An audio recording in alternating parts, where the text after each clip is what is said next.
Francisco de Goya y Lucientes, one of Spain's most influential painters, created the work known as Witches' Sabbath during a period marked by personal and national upheaval.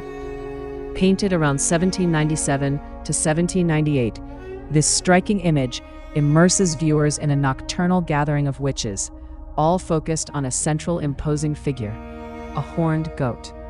The scene unfolds under a dark sky, the figures illuminated by a pale, eerie light that heightens the sense of unease.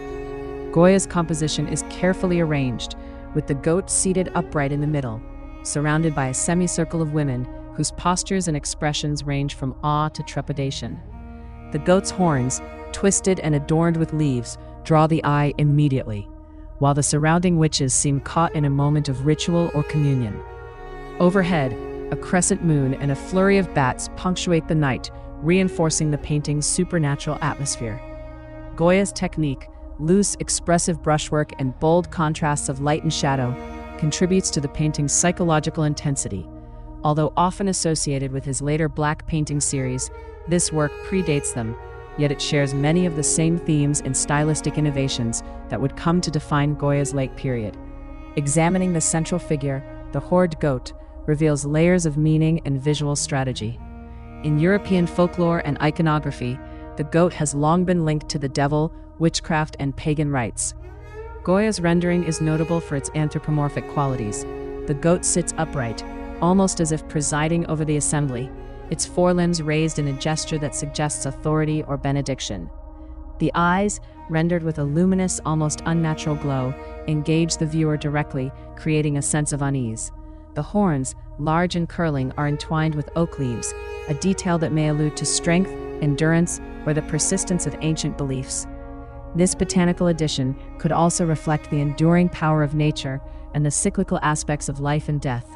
The goat's dark, textured fur stands out starkly against the lighter garments of the witches, reinforcing its role as the focal point.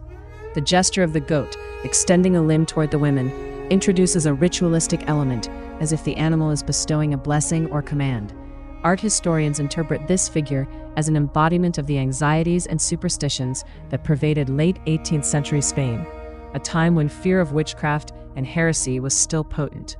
The goat's centrality and visual dominance served to crystallize these collective fears, making the painting both a document of its era and a meditation on the nature of evil and belief. Turning attention to the witches themselves, Goya's approach is far from idealized. Each figure is rendered with individualized features and gestures, contributing to the scene's narrative complexity.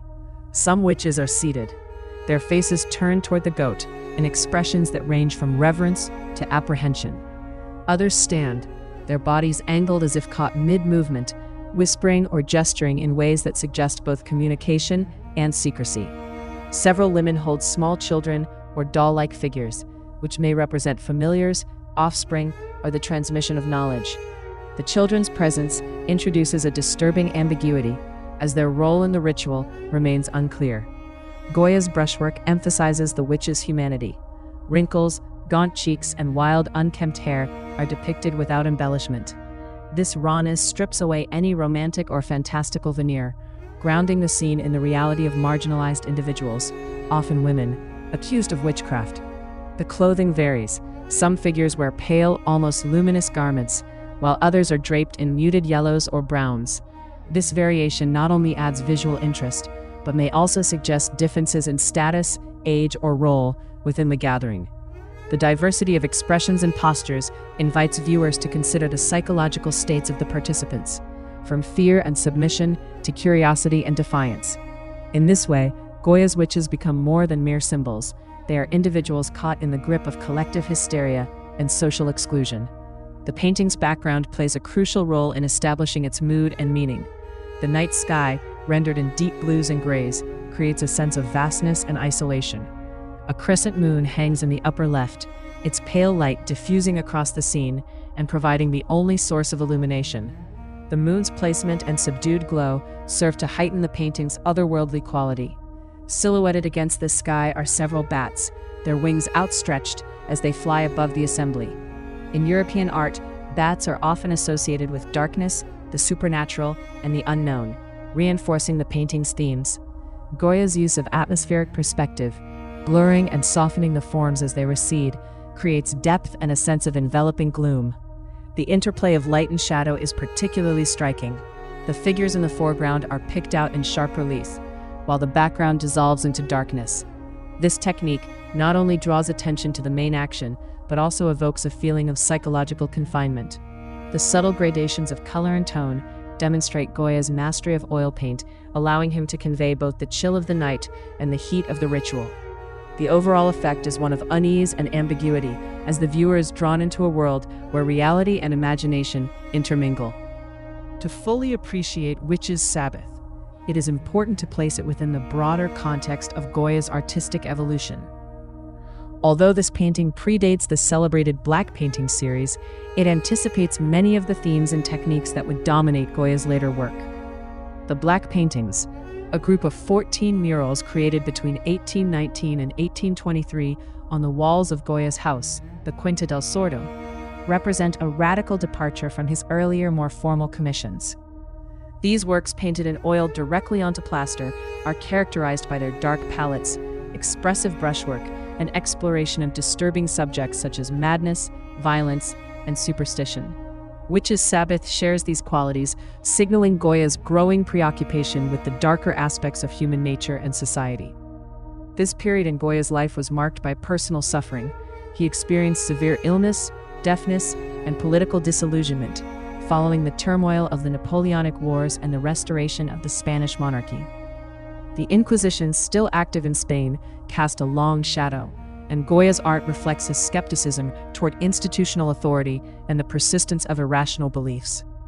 The technical innovations seen in Witch's Sabbath, loose gestural brushwork, dramatic lighting, and psychological intensity, would reach their full expression in the Black Paintings, making this work a key transitional piece in Goya's oeuvre. The journey of Witch's Sabbath from private space to public institution is itself a story of preservation and reinterpretation. After Goya's death in 1828, the murals in the Quinta del Sordo were at risk of deterioration. In the 1870s, Salvador Martinez Cubells, a restorer and friend of Goya's, undertook the complex task of transferring the paintings from plaster to canvas. This process, while necessary for their survival, inevitably altered some aspects of the original surface and texture. Today, Witch's Sabbath resides in the Museo del Prado in Madrid, where it forms part of the museum's permanent collection. The Prado has dedicated significant resources to the conservation of the Black Paintings, ensuring that their dark tones and expressive brushwork remain as close as possible to Goya's intentions.